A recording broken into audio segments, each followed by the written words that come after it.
time that the album dropped to the time that I left Bad Boy, it was just real up and down. You know what I mean? Like, there were moments where I would be a part of stuff, and then there were moments where I would be like, you know, just doing my own thing. You know what I mean? And again, I spent a large part of after the album being in a relationship where I wasn't really engaged like that. You know what I mean? I was more focused on my relationship. Had to move back to Ohio, so I was trying to come to New York and do certain things, but still be like the girlfriend in Ohio in this little bitty town, and people wondering like, what the hell is she doing here? It was just a really weird time for me. Like, really, really, really weird time. I had got to the point, it was like a culmination of like, okay, nothing's really going on at the label, I'm not getting the feedback or, the push that I need. It's not sounding like I want it to sound. And I was signed to a production company and Bad Boy.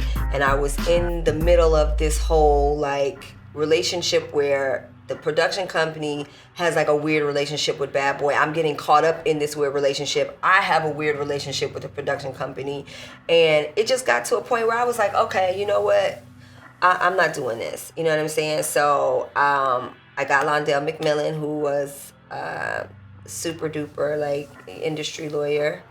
And he helped me get that check. Like, I got released and I got a check, and I had to pay the production company to get out of that. I would have walked away with a whole lot more money, but I did walk away with some money, but I had to pay to get out of both deals.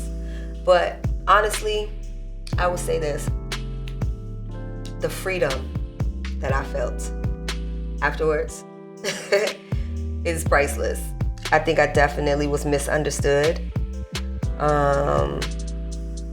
But all in all, I wouldn't change it. You know what I'm saying? Because it's my story. And I like me, again. I like who I am.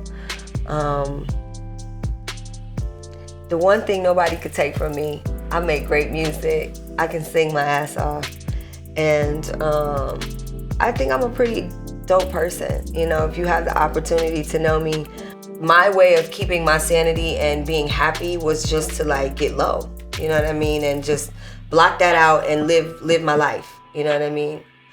I do look back on those times and I feel like I wasted a lot of time like with personal relationships, like not nurturing them. You know what I mean? I have stepsisters, I have biological sisters.